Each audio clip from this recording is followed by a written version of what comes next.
Dawah is an Arabic word that means invitation. And in the Islamic context, it means an invitation to join Islam. It sounds so innocent when you think of it that way. I've been invited to many groups or events, and there was no harm in turning down an invitation. It's nice to know that you're wanted there. But Dawah is a lot more insidious than that. I'm not talking about the invitation to join Islam in the context of invasion or war, where joining can save you from extortion, enslavement, or even death. I'm not even talking about the proselytizers. I can never pronounce that word. I'm not even talking about proselytizers who threaten violence, instill fear, or spread harmful sentiments about non-believers. At least, that's not the topic today. My name is Apostate Aladdin, and I assert that any invitation to Islam in its purest and sincerest form is evil.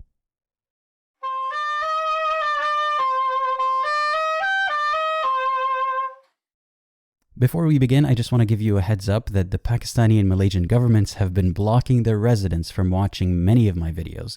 To get past that block, simply change your location settings on the YouTube app or website. And consider liking, subscribing, and commenting to counteract the censorship. Now, let's begin. Islamic da'wah is evil. To make my case, I have to give you some context about disbelief and hell in Islam. Lots of links in the description if you want to do your own reading, but here's a brief summary. Muslims are supposed to believe that anyone who receives the correct message of Islam, whatever the hell that means, would have no honest, reasonable choice but to believe in it. If they don't, that counts as a rejection of the truth and as an admission of arrogance and a challenge against Allah. In other words, there is no honest, well-informed disbeliever. On the Day of Judgment, a person will be judged based on their religious beliefs, their good deeds, and their bad deeds.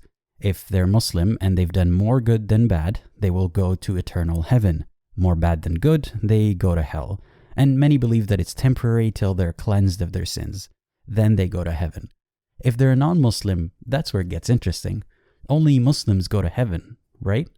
Well, Islamic apologists have always struggled with the audacity of Allah to call himself the most ultimately merciful, yet doom the majority of humanity, statistically, to disbelief and hell. So they pondered questions like, what is the fault of a non-Muslim who was born during a time before the Prophet, or was born after the Prophet, but they didn't really receive the message? This category of people is called Ahl al-Fatra, meaning people of the period in between prophets. But many scholars think that it encompasses those who are mentally insane and those who haven't been introduced to Islam properly. Are those people destined to hellfire? Stay with me, I'm getting to the point very soon. Some scholars think that these people will be judged purely on their good and bad deeds. Some rationalize that they will be tested in the afterlife, as in they'll be resurrected and then asked who their God is, who their prophet is, and so on. And somehow, if the person is good, they will answer correctly. Allah, Muhammad, etc. So what exactly is being tested here? Whether they would have believed if they received the message? So some arbitrary quality that Allah instilled in them? In other words, they have no control over their answers and no control over their eternal fate. So in summary, Allah views humans in three broad categories: believers, disbelievers, and Ahl al-Fatra. And it seems to me that those who haven't heard of Islam have it the easiest. Either they will be judged based on their deeds, or they'll live a full life unburdened by Islam and get asked a few questions after they die. Keeping all that in mind, wouldn't it be best if Muslims stopped spreading Islam altogether? Think about it. By exposing someone to Islam, you are risking their eternal fate. That's how I thought of it as a questioning Muslim. I was disturbed by the amount of disbelievers who are seemingly destined for hell because they weren't born a Muslim. I would much rather people die as Ahlul Fatra than disbelievers. So unless I had indisputable proof that Islam is the truth, then I'd be committing an evil act of potentially dooming someone to eternal hell if I tell them about Islam.